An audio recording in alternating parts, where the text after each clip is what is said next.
Ok. Ok, boa noite. Queremos saudar a todos que estão já com a gente aí, em nome de Jesus. E estamos muito felizes, alegres aí com a participação dos nossos irmãos. A maioria que está com a gente agora são os de Portugal, de Angola, e esperamos que os brasileiros e os floridianos brasileiros cheguem logo, logo, logo também. Nós temos mais ou menos 136, eu acho que 136 pessoas inscritas, mas na hora, assim, muita gente se inscreve na hora mesmo, nem sempre todo mundo consegue chegar, né? Porque são muitos compromissos e muita dificuldade, mas esperamos que uma boa parte possa chegar aí. Eu quero apresentar, então, agora a minha esposa, Mônica, que está aí, e ela tem sido a minha. Às vezes eu brincando, eu falo assim: essa é a minha primeira esposa, a minha primeira e única, né? De 45 anos de casamento, de matrimônio. E Deus tem usado ela bastante para abençoar a minha vida e ministério, e então quero agradecer a Deus por ela. E também agora apresentar o meu pastor, o nosso pastor, que é o pastor Christian, da IBNU. IBNU é a Igreja Batista Nações Unidas, que tem a sede lá em São Paulo, com o pastor Luiz Saião e o pessoal lá que trabalha, ministra com ele. E aqui nos Estados Unidos, no sul da Flórida, nós temos aí o pastor Christian. Eu gostaria de passar aí a esposa dele, que apareceu aí, a Vânia, e eu gostaria que o pastor Christian, então, se apresentasse um pouco mais aí e orasse. Nós oramos um pouco antes para quem está chegando agora, mas pedimos para ele também fazer a oração oficial aí, que Deus possa abençoar o nosso tempo juntos aí hoje à noite. Pastor Cristian. Amém, amém. Obrigado, Pastor John. É um privilégio a gente estar junto. Ah, eu sou o pastor Christian, aqui na IBNU Flórida, minha esposa Vânia. Nós temos 4 filhas, né? A mais velha tem 18, temos gêmeas aí com 16 e a menor tem 9 anos, né? A gente está aqui na Flórida há 8 anos, e começamos a implantação da IBNU há 2 anos, né? Já com uma sede locada e tudo, né? Então, o senhor tem sido generoso em colocar em nossas mãos esse ministério e tem sido muito mais generoso em colocar a vida desse casal tão precioso, né? O John e a Mônica, que se juntaram a nós, né, para ser bênção no reino de Deus. Então, eu sou muito grato pela vida deles, né? Sou grato aí pela IBNU, que tem feito um trabalho para alcançar pessoas, e esse curso ele vem de encontro com a missão e a visão, né, da IBNU, que é transformar vidas pela palavra, né? E a nossa visão é que uma comunidade saudável faz um mundo melhor.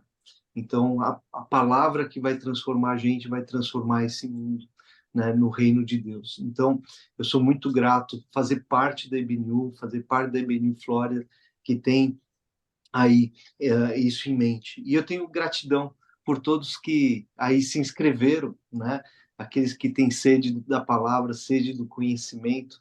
Muita gratidão a Deus, né, por todos vocês que estão aí procurando conhecer mais da Bíblia, e que Deus também use vocês para multiplicar esse conhecimento em nome de Jesus. Então, eu vou orar para que a gente comece o curso. eu quero lembrar que todos tenham um pouco de paciência. Hoje, com essas introduções e tudo mais, a gente vai se alongar um pouquinho no dia de hoje, mas é um dia especial, é a abertura do curso, então tem alguns detalhes, algumas informações importantes para todos.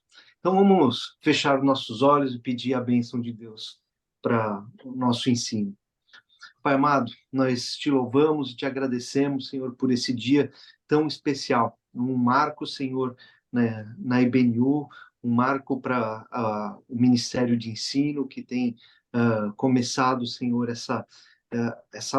esse novo módulo de ensino, que é o panorama bíblico, que vai trazer para nós, Senhor, uma visão geral da Bíblia e as histórias e o conteúdo que Deus deu para nós aprendermos sobre ele, sua vontade, Pai. Quero te pedir em especial, Senhor, usa, Senhor, a vida do professor John, Senhor, que ele possa transmitir tudo isso, Senhor, com muita clareza, Senhor, com muita unção, Senhor, para que a gente seja abençoado e agraciado, Senhor, com a tua presença, com o poder da tua palavra, Senhor, das Escrituras, Senhor. Usa, Senhor, esse instrumento que a gente tem aqui em nossas mãos, Senhor, que é a comunicação online, Senhor, que a gente possa propagar e divulgar, Senhor, o Evangelho, Senhor, por todo tipo de ferramenta disponível, porque a palavra de Deus, ela merece e deve ser proclamada, porque o Senhor nos pediu e é salvação para todos, Pai. Nós te agradecemos, Senhor, por dia de hoje, em nome de Jesus. Amém, Senhor. Amém. Amém. Professor John, aí com a palavra, né? E vamos em frente com o ensino. Amém. Obrigado. Muito obrigado, muito obrigado. Ok, então nós vamos começar. Eu vou colocar aqui o nosso PowerPoint.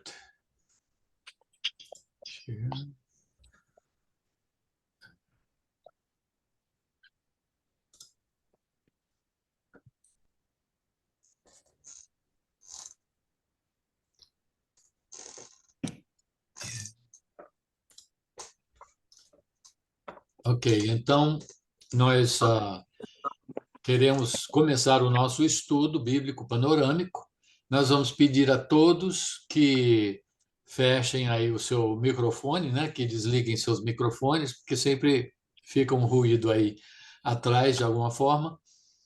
E então nós estamos aqui em nome da IBNU, Igreja Batista Nações Unidas, da Flórida, e então também o Instituto do Reino não é um instituto formal, é uma ideia, é um trabalho, é um ministério que Deus colocou no meu coração. E então queremos fazer esse estudo bíblico panorâmico, tendo uma ideia geral da Bíblia e concentrando nos pontos altos. E os pontos altos são basicamente os pactos, né, as alianças que Deus formou. Então, de Gênesis até Apocalipse, em 14 lições, mas vamos estar fazendo com a graça e a ajuda de Deus em 8 encontros. Nós queremos recomendar que cada um tenha o seu exemplar do manual, da apostila, do livro. No Brasil, a apostila vem num formato um pouco diferente, né? Um pouco menor. Vocês podem ver aqui na foto. No Brasil, esse aí, mas ele é bem baratinho também. Eles fizeram em preto e branco, sai, parece que por R$ 23. Os links estão no nosso site.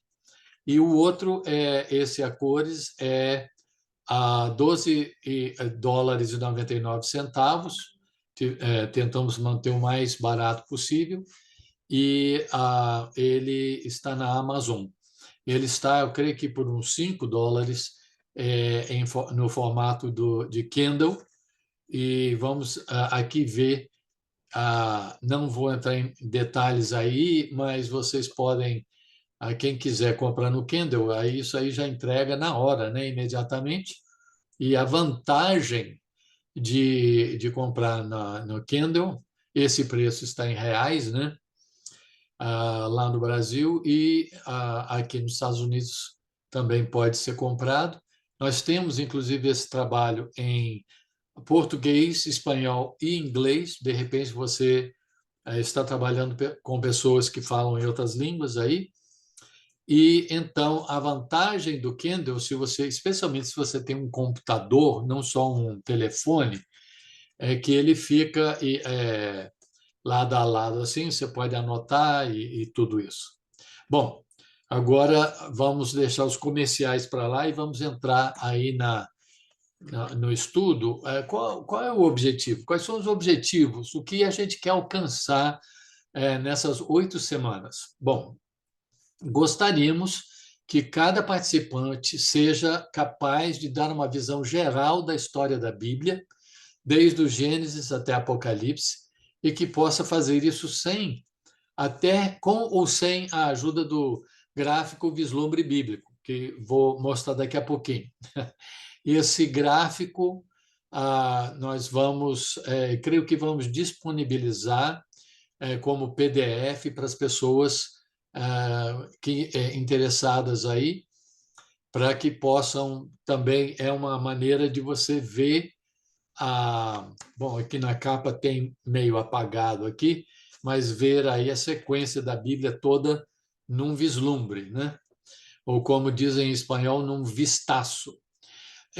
A outra, em segundo lugar, estar consciente dos pactos de Deus. É muito importante porque a Bíblia é realmente a divisão, nós podemos dividir a Bíblia naturalmente em termos dos pactos. Se você olhar aí o número 5, você vai ver aí que nós vamos entender melhor o Antigo Testamento e entender que esse Antigo Testamento está preparando o caminho para a chegada, a primeira vinda, né, do Filho de Deus, do Messias, o prometido, e vamos ver através do nosso estudo como o sistema sacrificial, as festas do Senhor, que quase ninguém hoje em dia fala. Hoje em dia se fala um pouco mais sobre isso, mas os festivais ou as festas do Senhor, e até a lei de Moisés, tudo isso aí preparando o caminho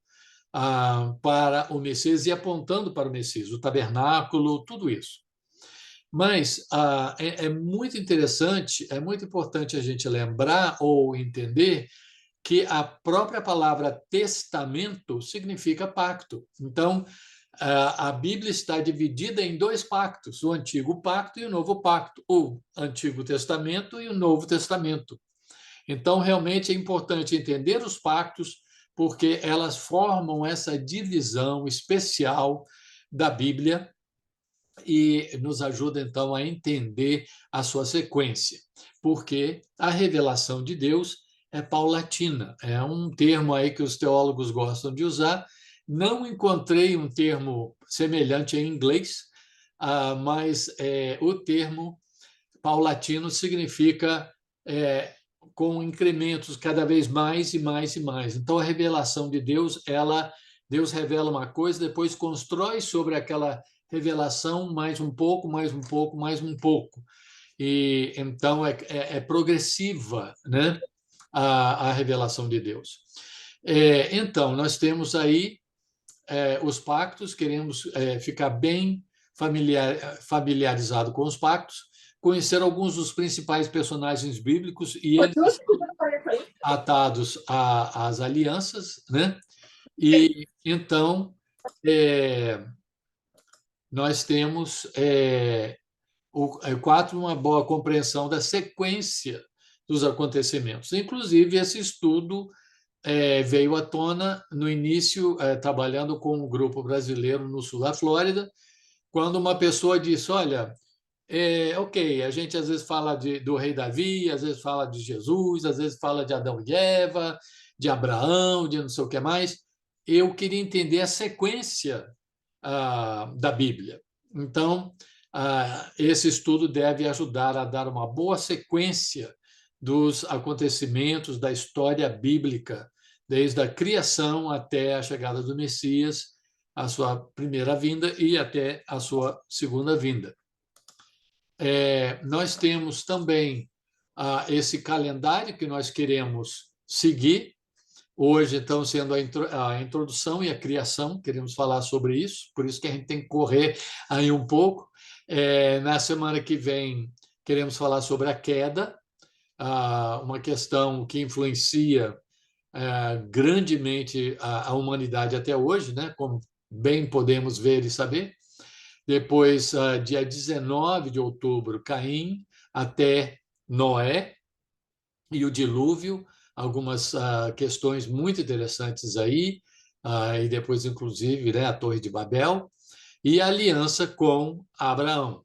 Depois, dia 26, Isaac, Jacó e José, Moisés, e a questão do Êxodo, de Êxodo a Deuteronômio.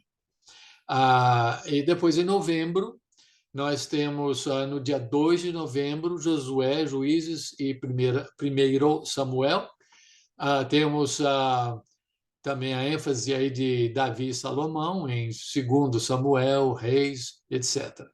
Dia 6 de novembro, perdão, dia 9 de novembro, né, a sexta lição, os cativeiros e o retorno, e Isaías, Jeremias, etc. E já entrando aí no Novo Testamento, queremos dar uma introdução aí falando da identidade do Messias.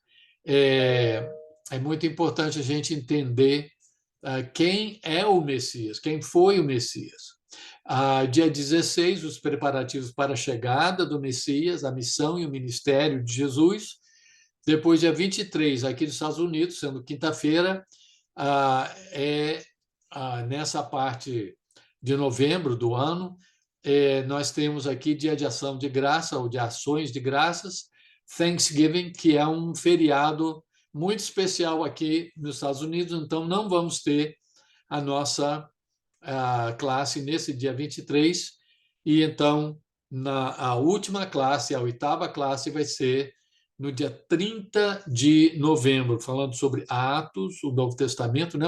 A inauguração da igreja, e o Apocalipse, revelação de Jesus Cristo. Claro que é um relance, uma vista panorâmica, e em Apocalipse, por exemplo, queremos simplesmente falar sobre não aquelas ideias todas, um grupo pensa assim, outro grupo assado. Queremos simplesmente falar sobre os temas, sem entrar em controvérsias, os temas principais de Apocalipse. Agora, pode ser que no futuro voltemos e falemos mais sobre Apocalipse, um estudo especial sobre Apocalipse. Aí a gente entra nos detalhes, mas aqui não. Bom, esse é o vislumbre bíblico do qual falamos, que você batendo o olho aí, você vai ver que ele dá uma ideia num vislumbre da Bíblia toda, da história toda da Bíblia. Aí do lado vocês podem ver aí onde fala do... Eu vou até fazer o highlight aqui, onde vocês estão vendo aqui, né? Que os pactos estão codificados a cores. Então, nós temos, em primeiro lugar, nós temos a criação, né? Os 6 dias da criação, que vamos ver hoje. Depois, a queda, né? Na semana que vem. E aí já começa a questão dos pactos aqui, daqui para frente, né? Codificado aqui em vermelho, o pacto com Noé, depois o pacto com Abraão, depois o pacto ou a aliança, mesma coisa, com Moisés, nessa parte azul, e depois com o rei Davi, que é a aliança real, que fala da questão de que o Messias seria nobre, seria da realeza, seria rei, e depois a própria chegada do Messias, essa parte em branco, que é o novo pacto, a nova aliança feita em Cristo. Então, nós temos essa essa sequência aí. Agora vamos, então,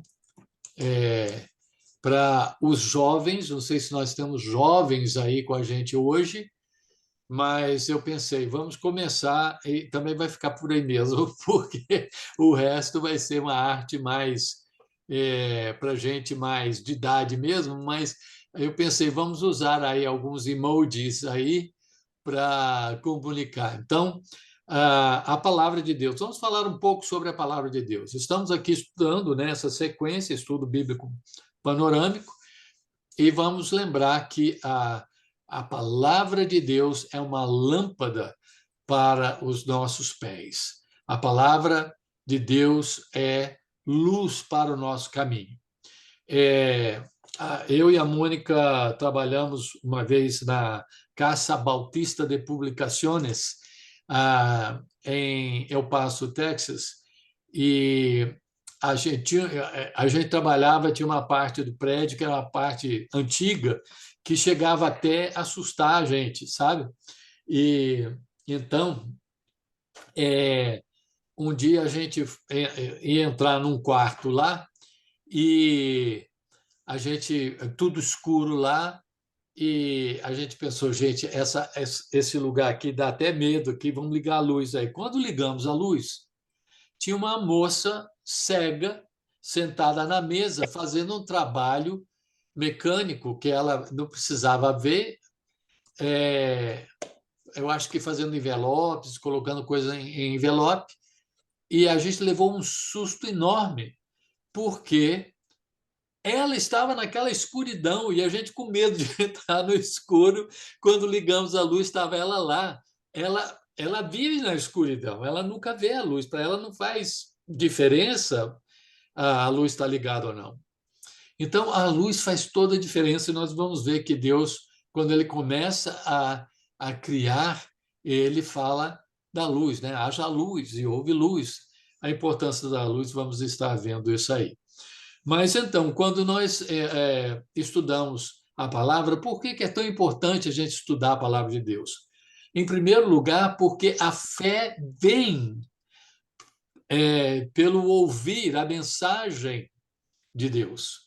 A mensagem, a palavra de Deus, ou lendo a palavra de Deus, ou ouvindo alguém ler a palavra de Deus. Então, a fé vem assim.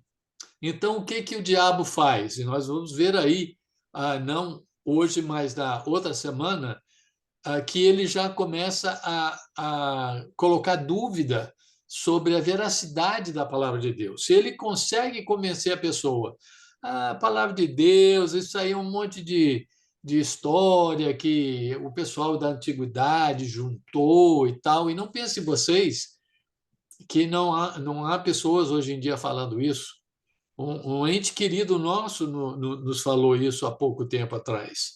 Então, e quando a pessoa, então, passa a pensar, bom, a Bíblia é só um monte de fábulas, ou talvez até tenha um pouco de história real e tal, mas não passa disso, então a gente faz o quê? Bom, eu vou ler isso aí quando for o caso, se eu quiser, e o mais certo é que eu não vou ler. E então, eu não lendo, a minha fé vai ficar deficitária. E então o diabo tenta nos isolar da palavra de Deus. É muito importante lembrar que a fé vem pelo ouvir e ouvir a mensagem da fé. A segunda coisa é que Jesus, quando orou pelos seus discípulos, em João 17, ele diz: santifica-os na verdade, a tua palavra é a verdade. A palavra de Deus, ela nos santifica, ela realmente nos regenera, ela nos aproxima de Deus, ela limpa. A gente fica exposto aí à televisão, e especialmente mídia social e essas coisas todas, e vai entrando uma coisa, outra ideia, uma coisa doida, uma coisa. E daqui a pouco a gente está deprimido, está chateado, está preocupado, está até com medo, né? E quando a gente volta para a palavra nos centra, a palavra nos conforta, nos encoraja e nos santifica. A palavra de Deus é essencial para o nosso crescimento. Como crianças recém-nascidas desejem de todo o coração leite espiritual puro, para que, por meio dela, cresçam para a salvação, agora que provaram que o Senhor é bom. Então, precisamos ter essa sede, essa fome espiritual, e nós vamos nos alimentar através da adoração, através da oração, mas também através da palavra de Deus. Preparação também. Se nós vamos ministrar, se nós vamos servir outras pessoas, olha, você sabe, Jesus é o nosso herói, ele é o nosso exemplo em tudo. Vocês sabem que vocês podem ver lá em João, começando em João 5 e depois vários outros capítulos, muitas vezes ele fala: eu não estou aqui para falar as minhas palavras, eu estou aqui para falar o que eu ouvi do meu pai. Eu estou aqui para compartilhar com vocês aquilo que eu aprendi do meu pai. Eu estou aqui para dizer o que ele tem para passar para vocês. Então, realmente, nós precisamos não chegar até as pessoas com a nossa criatividade, com o nosso entendimento. Precisamos chegar com a palavra de Deus. E como é que nós vamos realmente ministrar o poder da palavra de Deus, o impacto da palavra de Deus, se a gente não está preparado? Se alguém faz uma pergunta e a gente titubeia, eu não sei, vamos ver. Ou então, pior, falar uma coisa totalmente equivocada. Então, todos nós estamos em processo de preparação, em processo de aprendizado, aprendendo cada vez mais e mais e mais. E nós precisamos, então, da palavra de Deus para nos ajudar a estar preparados. Inclusive, esse versículo de 1 Pedro 3,15 é o versículo, acho que, chave para a apologética, a defesa da fé. Estejam sempre preparados para responder a qualquer pessoa que lhes pedir a razão da esperança que há em vós. Proteção e ataque, né? Interessante que alguém já disse que em Efésios 6, né, onde Paulo fala sobre a armadura de Deus, que toda a armadura é para nossa defesa. O único item aí de ataque é a palavra de Deus, é a espada. Então, precisamos conhecer e saber usar a palavra de Deus para nos proteger. E o próprio Paulo fala em Efésios 6 que a nossa luta, não vamos usar essa espada contra pessoas, e sim contra as potestades do mal, né? Capacitação, toda escritura é inspirada por Deus, é respirada por Deus, é entregue por Deus, vem de Deus e é útil para o ensino. E aí estamos falando da escritura, da Bíblia, como a temos hoje, para repreensão, correção, instrução na justiça, na retidão, né, de Deus, para que o homem de Deus esteja apto, plenamente capacitado para toda boa obra. Não há como realmente fazer um ministério, uma boa obra, sem conhecer a palavra inspirada de Deus. E avaliação, né? Nós somos avaliados pela palavra de Deus. A palavra de Deus nos coloca em xeque, né? Como aquele navio que estava em alto mar e viu um outro navio, viu uma luz lá, um farol, e esse navio super importante da fragata americana lá, super importante, falou: olha, você corrija aí a sua rota, porque nós somos o navio tal e tal, e o outro, e a luz lá do outro navio ficou falando: não, você que tem que mudar a rota. E ele: não, você mude a rota. Aí, finalmente, o outro navio falou: não, nós somos o farol. Não era o navio, era o farol. E o farol é estacionário, ele fica lá, às vezes numa ilha, às vezes numa península, e ele é que dirige os navios têm que se adequar a ele.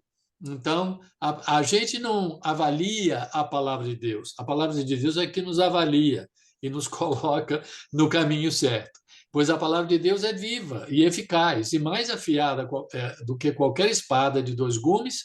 Ela penetra até o ponto de dividir alma e espírito, juntas e medulas, e julga os pensamentos e as intenções, as motivações do coração. Bom, agora, infelizmente, no nosso dia de hoje, muitos suprimem a verdade pela injustiça. Não querem saber, não querem saber.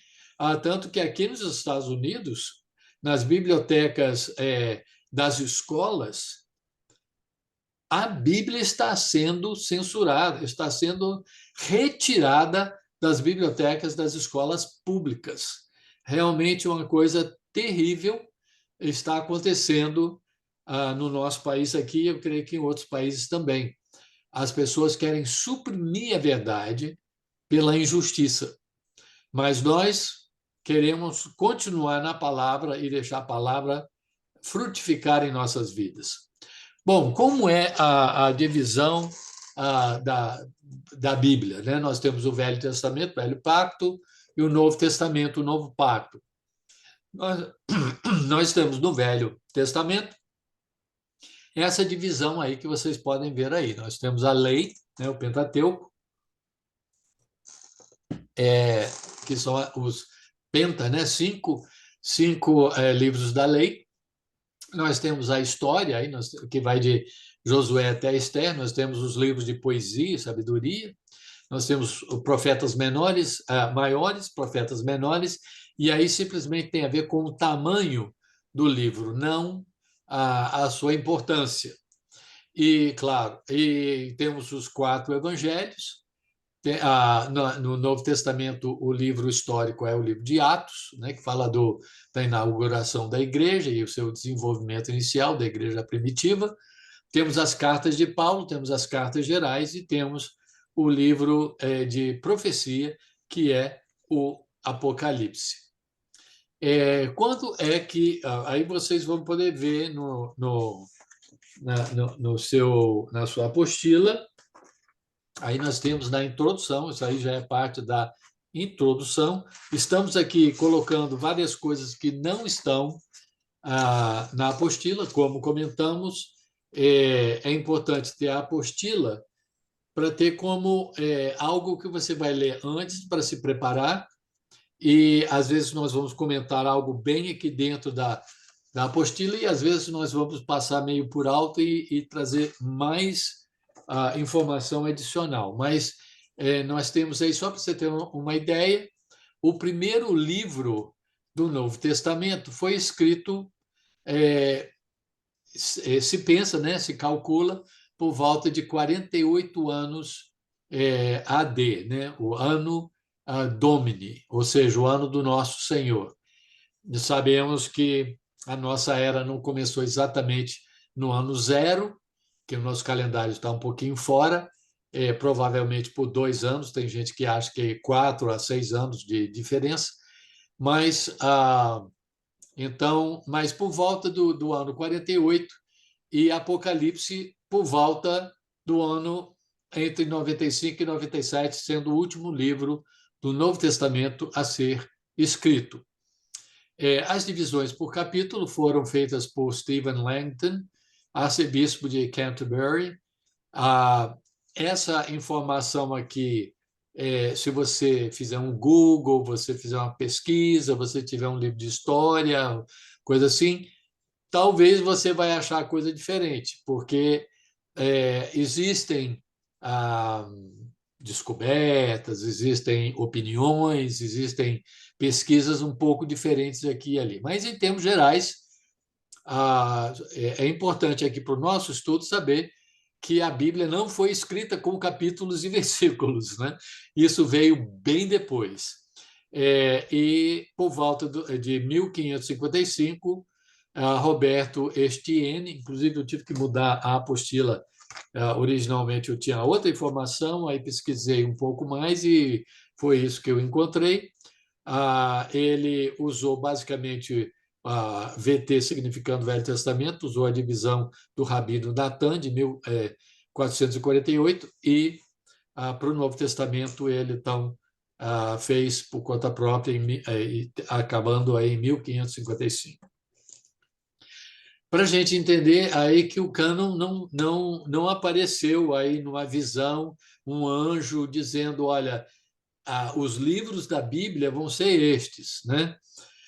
Os livros do Antigo Testamento, basicamente, a gente segue os livros considerados sagrados, inspirados pelos judeus. Os judeus já o que eles entendem como livros sagrados, a gente tem acompanhado isso. A Igreja Católica adicionou aqueles livros que nós chamamos de apócrifos, porque entendemos que foram escritos naquele período de 400 anos entre o Antigo Testamento e o Novo Testamento, onde nós entendemos que não houve uma palavra inspirada, né? Não houve a Bíblia, escritos da Bíblia inspirados naquele tempo.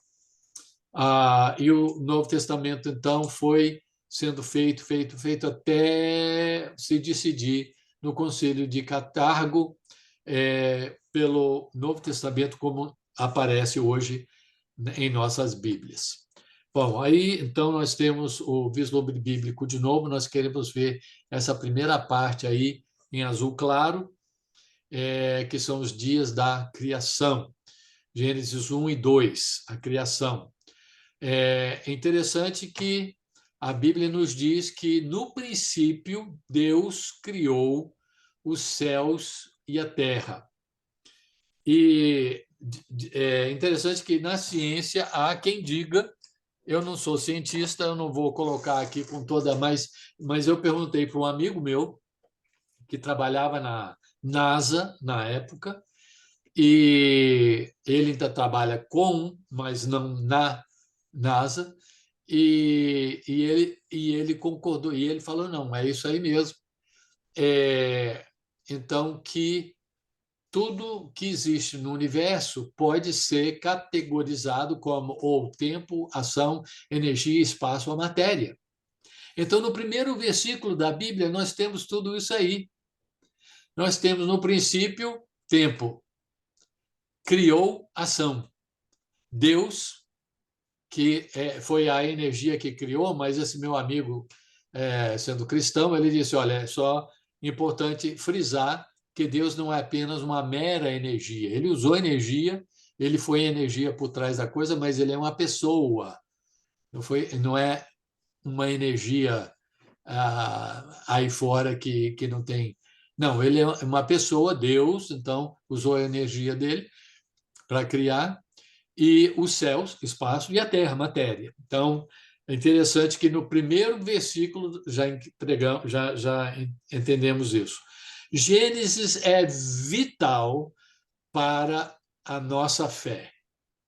Sem Gênesis, nós não sabemos de onde nós viemos e por que nós fomos colocados nesse planeta. E é por isso que o inimigo batalha tanto contra Gênesis. Agora, se no princípio Deus criou os céus e a terra, e antes do princípio? Entendemos que quando a Bíblia diz no princípio, não é no princípio de Deus, porque Deus não tem princípio. Ele é infinito. Ele não tem início e não tem fim. Não dá nem para entender isso, né? Com a nossa mente finita. Mas, quando a Bíblia fala de princípio, normalmente, e nesse caso, nesse contexto, está falando sobre o princípio do tempo e do espaço, da criação da matéria. Agora, o único versículo que eu encontrei, se alguém encontrar outro, por favor, me escrevam, coloquem no grupo. O único versículo que eu encontrei em toda a Bíblia que fala sobre algo que estava acontecendo antes do princípio é Jó 38:7, que fala sobre quando as estrelas da alva e os filhos de Deus, estrelas da alva são anjos, filhos de Deus são seres celestiais, não necessariamente anjos. A gente costuma colocar tudo numa coisa só e dizer são todos anjos. Não. Anjo é mensageiro. Existe. Nós vamos ver daqui a pouquinho. Vamos correr aí que nós temos que chegar lá. Mas veja então Deus está falando com Jó e diz: onde é que você estava? Se você é tão inteligente assim, tão espertinho, onde é que você estava? Quando os anjos e os filhos de Deus, os seres celestiais, cantavam alegremente ao ver eu criando o universo físico. Esse é o contexto aí. Então, antes do princípio, esses seres celestiais, entendemos na Bíblia, existem vários textos, vários títulos para eles. Nós temos hostes celestiais, que quer dizer o quê? Exército. Uma hoste celestial é um exército celestial. Então, exército de Deus, filhos de Deus, os santos, estrelas ou estrelas da manhã, que parece ser uma categoria especial, serafins, querubins, que parecem ser primos distantes, não, estou brincando, mas os serafins e os querubins parecem ou ser a mesma coisa, ou bem parecidos na sua função e no seu aspecto, e arcanjo aí no singular, porque alguns entendidos creem que existe um só arcanjo, que é o chefe de todos os anjos, e anjos, que aí são milhares e milhões de milhares de anjos, né? Que encontramos aí em Isaías, Daniel e Apocalipse. Alguns desses seres celestes são bons, como o apóstolo Paulo nos mostra, e alguns deles são maus. Nós não temos tempo para entrar nisso aí agora, talvez depois com mais tempo. Mas por isso que eu dei a ideia de vocês tirarem uma foto, se você puder, com o seu celular, com o seu computador, uma foto da tela, e aí depois olhar com mais calma e entender melhor. Não temos tempo para entrar nisso tudo aí. Mas vejam que os mesmos, quase todos os termos são parecidos ou são iguais para os bons e os caídos, os maus. Ou seja, a gente não pode nem pensar em ir contra as hostes do mal sem o poder de Deus, sem ser em nome do nosso Senhor Jesus Cristo. Jesus está sobre tudo, sobre todos. Mas pensar em enfrentar esse pessoal aí, se um anjo é poderoso, esse pessoal, ao que tudo indica, é mais ainda. E nós temos alguns desses aí participam da Assembleia, chamada Assembleia dos Santos. E eu sei que muitas vezes o pessoal nem fala sobre isso, mas é a corte divina que nós encontramos lá em Apocalipse 4. Os céus louvam as suas maravilhas, Senhor, e a tua fidelidade na Assembleia dos Santos. Pois quem no céu poderá comparar-se ao Senhor? Quem dentre os seres celestiais assemelha-se ao Senhor? Na Assembleia dos Santos, Deus é temível mais do que todos os que o rodeiam.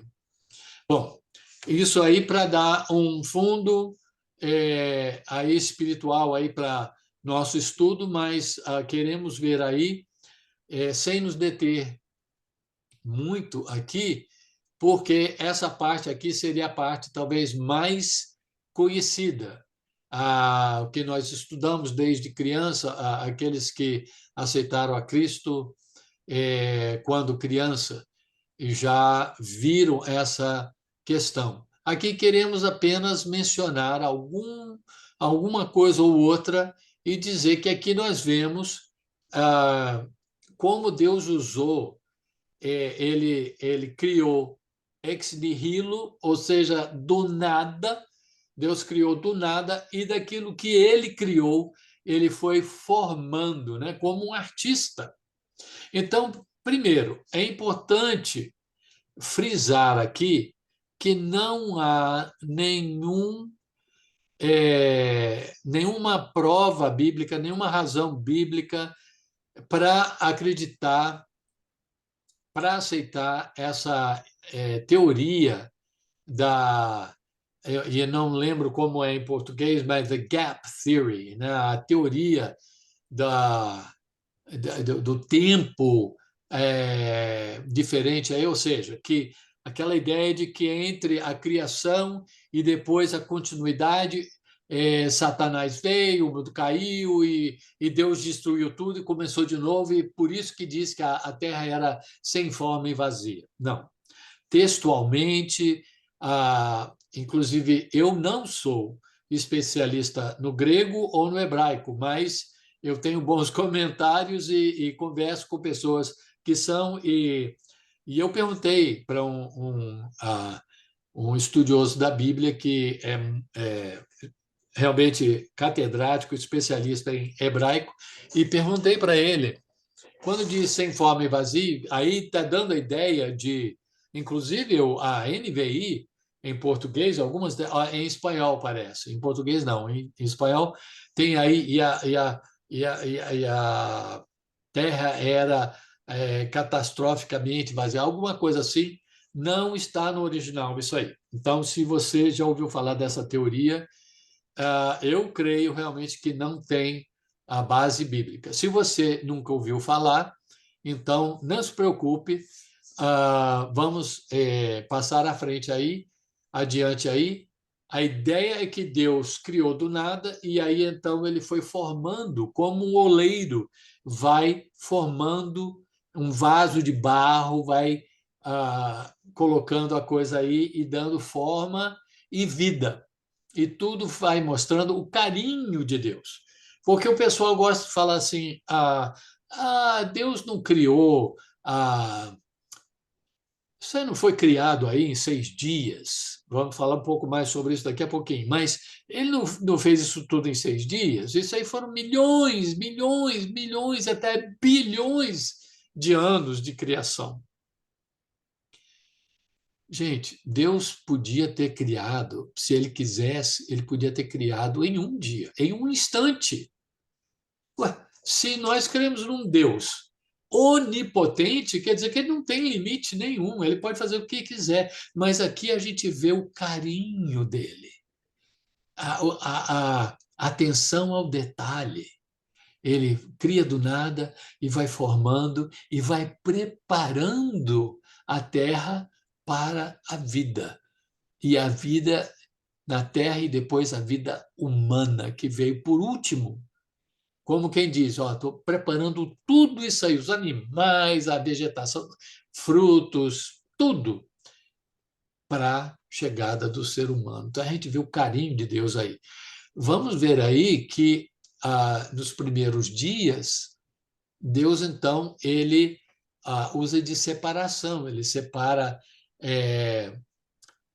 o dia da noite, depois do segundo dia o firmamento, a água do firmamento com a água do mar, depois no terceiro o mar com a terra, e depois vemos não tanto a separação como a distinção entre estrelas para a noite, o sol para o dia, as aves no céu, os animais aquáticos, e depois a grande distinção primeiro entre animais selvagens e domésticos, e depois a grande distinção entre o ser humano e os animais, e entre o macho e fêmea, o homem e mulher.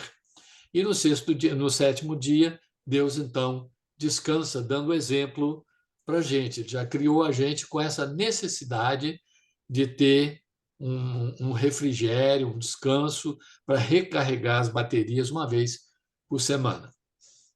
Bom, outras passagens sobre a criação, não vamos ver nenhuma delas agora, não temos tempo, mas são passagens para você ver como menciona aí a criação em vários outros versículos da Bíblia. Então, às vezes, a pessoa fala assim, mas esses dias e tal, como é que a gente pode entender isso e tal?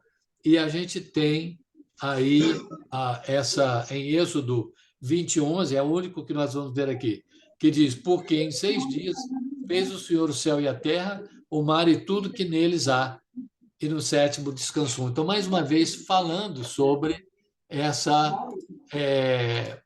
essa importância, né, de ver aí os 6 dias como literais. Então, vamos ver isso aí como nós temos aqui, como nós mencionamos, né, nós temos em Isaías 45:18 o fato de que Deus preparou tudo, né, não criou para estar vazia, mas a formou para ser habitada, né, como mencionamos. Tem até um versículo para isso, né, Isaías 45:18. Mas vamos ver aí, na Bíblia, nós temos uma sequência interessante. Vamos ver aí. No princípio criou Deus os céus e a terra, porém, estava sem forma e vazia, havia trevas sobre a face do abismo, e o Espírito de Deus pairava sobre as águas, e disse Deus: haja luz, e houve luz. Então, nós vemos aqui o Espírito de Deus. Interessante que depois nós descobrimos que não só Deus o Pai, como Deus o Filho, ambos estiveram envolvidos na criação, e depois nós vemos aqui o Espírito Santo pairando sobre as águas. E então, quando ele paira sobre as águas, nós entendemos que o Espírito Santo, ele muitas vezes a função dele é desenvolver algo que já foi criado. Então, é muito importante a gente entender isso aí. Cada um tem nós tentar jogar para a televisão e não conseguimos. Nós precisamos, pedir a todos que coloquem aí o microfone no. Desliga o microfone, por favor, todo mundo. Ok, então, é interessante que aqui, então, chegamos ao versículo 4, diz: E viu Deus que a luz era boa. Quando aqui diz que Deus viu que era bom, a ideia é bom para aquilo para o qual ele projetou a coisa, para o qual ele criou a coisa. E a luz, então, ela estava cumprindo a sua função. E aí diz aqui, e fez separação entre luz e trevas, chamou Deus a luz dia e as trevas noite, houve tarde e manhã o primeiro dia. Agora eu tenho que dizer, apesar de não e eu vi isso aqui no hebraico e confirmei isso aí. Em inglês, eu prefiro a palavra em inglês que é evening. Realmente, a palavra no hebraico, ereb, significa tardinha, significa entardecer. Não é à tarde como de meio-dia às 4 ou 5. É a ideia de à tardinha, anoitecer. E como nós sabemos disso, além da palavra em hebraico significar isso, os hebreus, antigamente, e os judeus, até hoje, eles entendem que o dia começa ao entardecer do dia anterior. Por isso que quando a gente tenta estudar sobre a ressurreição de Cristo e quando foram, e quando foi, e como encaixou tudo, a gente tem que entender isso aí, senão não faz, nada encaixa e nada faz sentido. Então, é interessante ver que ao entardecer significa, houve tarde significa entardecer ou a noitinha. Agora, por que é interessante, por que é importante isso aí? Porque, deixa eu só tirar essa parte aqui, ok? Porque nós temos aí a questão do dia.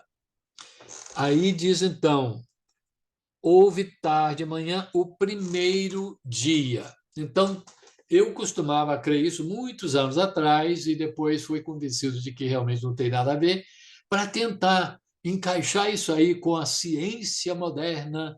Aí tem gente que fala yom, né? A palavra hebraica para dia, significa dia ou era. Então isso aí, de repente, Deus estava dizendo que isso na era, quem sabe, milhões de anos. Não. Os especialistas em hebraico, os judeus messiânicos, inclusive, dizem e concordam que a palavra dia, especialmente nesse contexto, ele nunca é usado num contexto como esse, com tarde, tardinha e manhã, o primeiro dia e tal, como era ou como época. e sim como dia de 24 horas. Então, nós podemos entender que Deus estava falando aqui de um dia de 24 horas.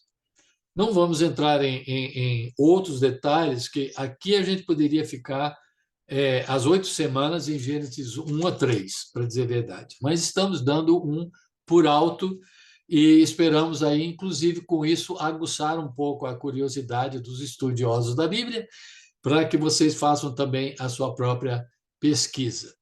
Então, aí falamos sobre divisão, distinção, aí no sexto dia, os animais domésticos, selvagens e os seres humanos, começando com Adão. É interessante que nós temos em Gênesis 1 o contexto geral.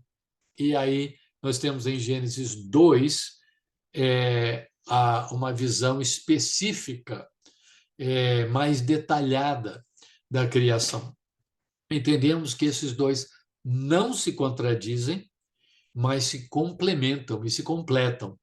Então, aqui em Gênesis 1, 26, façamos um homem à nossa imagem, conforme a nossa semelhança, tenha ele domínio sobre etc, etc, etc, sobre a terra, sobre toda a terra, aí entra essa questão de o reino de Deus, através dos seres humanos sobre o planeta Terra, que Deus escolheu assim.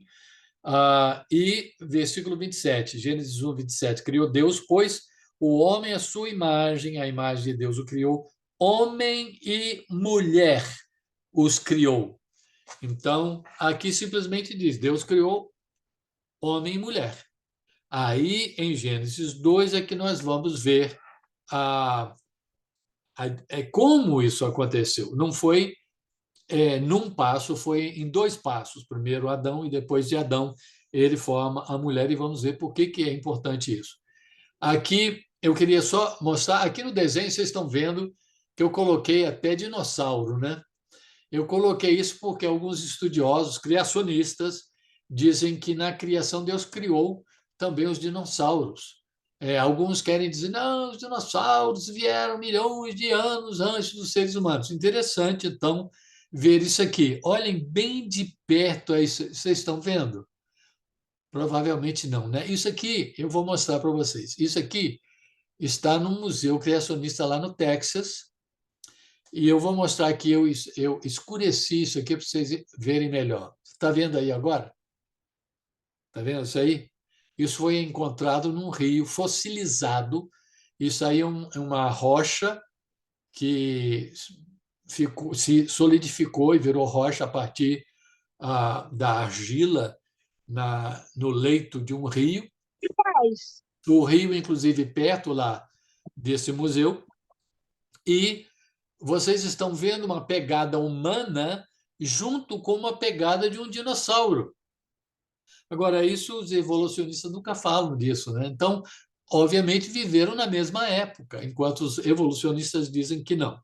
Bom, só isso aí que nós vamos falar sobre essa questão, mas é muito interessante isso aí. Vamos ver aí, então, que Deus é triuno, né? Pai, Filho, Espírito Santo, e Deus criou o homem à sua imagem e semelhança. Deus os criou macho e fêmea. Hoje em dia, mais do que nunca, é importante frisar isso. Deus não criou macho, fêmea e mais isso e aquilo e o outro e não sei o que mais. Isso aí é invenção da cabeça humana, e estão abusando de crianças com isso aí, e isso vai deixar um efeito terrível sobre essas pessoas para o resto de sua vida aqui na Terra. Então, quando a gente tenta sair do plano mestre de Deus, da vontade de Deus, a coisa fica realmente feia. Bom, então, aqui nós vemos que Deus criou o ser humano e criou homem. Aqui, quando diz homem, quer dizer o quê? Humanidade. Tanto que diz aí, macho e fêmea os criou. Então, a nossa imagem e semelhança são praticamente sinônimos.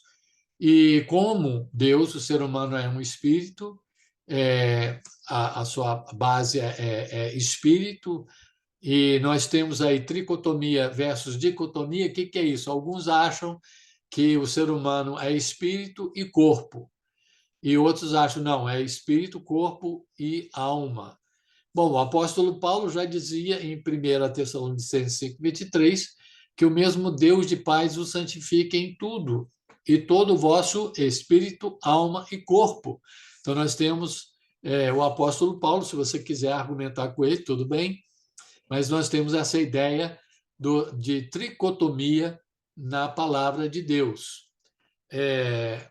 Agora, olha que coisa interessante, como nós estamos ligados ao planeta Terra.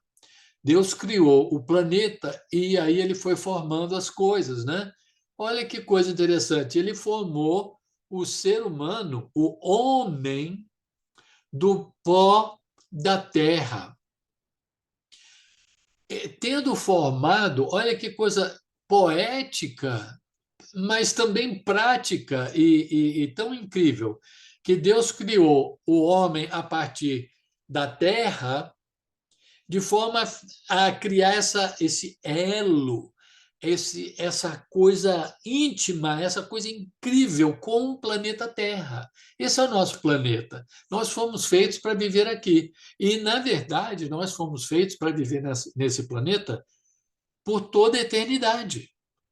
Tem gente que fala, eu vou viver no céu eternamente. Bom, sim, se você define o céu como onde Jesus está. Mas nós vemos no Apocalipse que o novo céu e nova terra, que a nova Jerusalém vai descer para a nova terra. E Deus vai habitar entre o seu povo aqui numa terra glorificada, renovada, não só renovada, mas glorificada. Então, veja bem aí que nós fomos feitos para permanecer, para viver aqui na terra. Essa terra agora está caída, Deus vai renovar e depois vai glorificar ou criar uma nova terra, onde nós vamos então viver para sempre com Ele. Agora, veja só, homem no hebraico, ish, e a mulher isha. E é interessante que em português dá para fazer mais ou menos essa jogada da palavra. Varoa, por quanto do varão foi tirada, né? Então você vê a mesma palavra, a raiz da palavra aí. Então é interessante que Deus então criou o homem, tirou do homem uma costela. É, tem gente que fala assim, por que o homem então não tem uma costela a menos? Gente, foi uma operação, foi a primeira cirurgia da história humana, foi feita por Deus. Quando você tira um órgão, uma coisa, até um osso de uma pessoa e ela tem um filho, uma filha, ela nasce sem aquele osso? Claro que não. Então, Deus tirou aquela.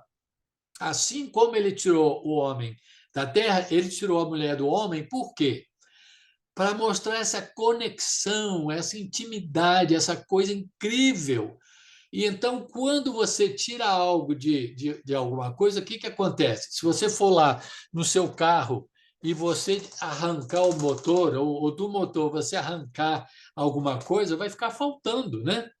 Então, Deus, às vezes, ele tira para depois repor. Então, ele criou uma dependência, uma interdependência. Quando ele tirou do homem e ele criou a mulher, é como quem diz: olha, você vê que Deus falou sempre quando ele criou, e Deus viu que isso era bom, e quando ele criou o ser humano, ele viu que era muito bom. Mas aí nós temos o detalhe aqui no capítulo 2, onde ele diz: não é bom. É a primeira vez que ele fala, não é bom.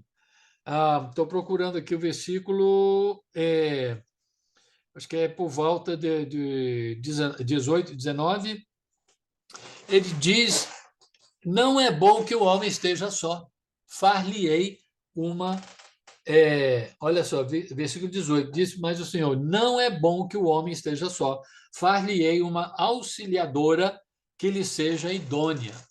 Então, é como quem diz, eu vou tirar do homem e vou criar essa intimidade, essa interdependência, essa parte do homem. Ficou faltando agora alguma coisa aí no homem. E então a mulher então completa o homem. É claro que a gente só pode ser completo no sentido existencial em Deus, mas em termos de conexão humana, ele criou essa interdependência. E então, quando ele diz, e a gente podia, já passamos o nosso tempo aí, mas como o pastor Christian falou ao início, né, o primeiro dia a gente teve que dar uma introdução um pouco maior. Mas eu já ouvi muitos sermões e muitos estudos, não tanto hoje em dia, interessante, mas no passado, do pessoal falando, mas a mulher, então, ela tem que ajudar o homem, ela tem que isso e aquilo e tal, far-lhe uma auxiliadora que seja idônea.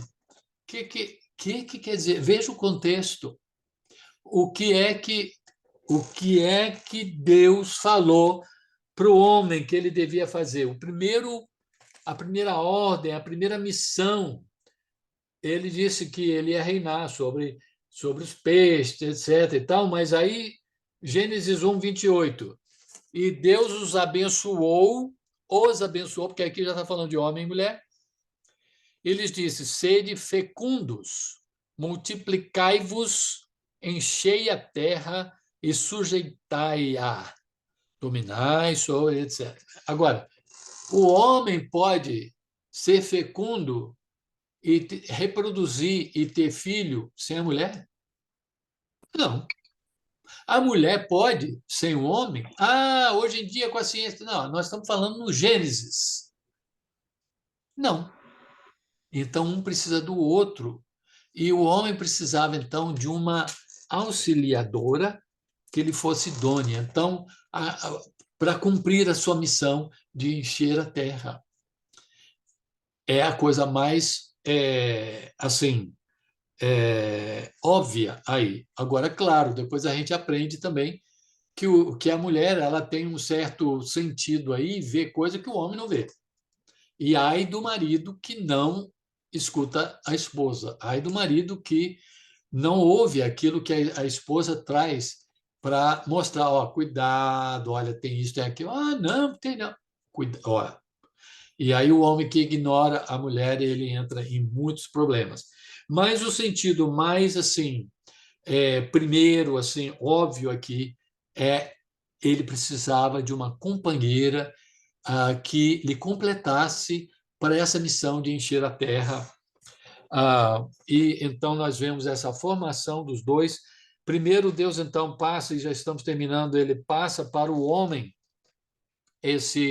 essa ordem de toda a árvore do jardim comerás livremente, mas da árvore do conhecimento do bem e do mal não comerás, porque no dia em que dela comeres, certamente morrerás. Então, ele passa para o homem.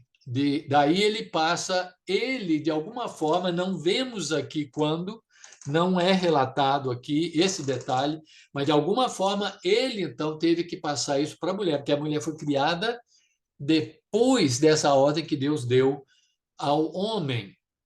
Aí o pessoal fala, quando a mulher fala que a gente não pode comer nem tocar do fruto, né? Capítulo 3:3, aí eles falam, a mulher sempre exagera e tal, mas não sabemos, de repente foi o homem que passou isso aí e já exagerado para ela, não sabemos. Depois a gente vai voltar, já estamos chegando, entrando em outro capítulo que nós só vamos ver na semana que vem, que é o capítulo 3, a caída, né? A queda do ser humano. Então, chegamos até aqui e realmente nós vemos que antes de entrar o pecado do mundo, Deus criou um paraíso, uma coisa maravilhosa, e infelizmente, com a queda, conseguimos, vou dizer, nós representados em Adão e Eva, o ser humano conseguiu estragar tudo, né? mas Deus é misericordioso e vamos ver como Ele foi solucionando o problema.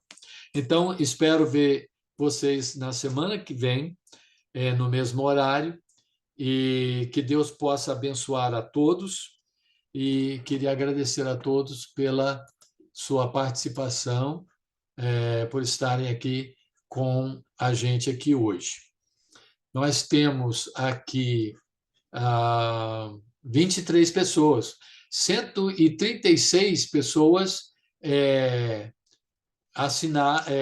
se inscreveram, mas nós tivemos só 23 pessoas. Tudo bem, de repente outras pessoas vão poder ver a gravação. Eu vou terminar agora a gravação e vamos disponibilizar isso amanhã. E deixa eu ver onde é que eu faço aqui.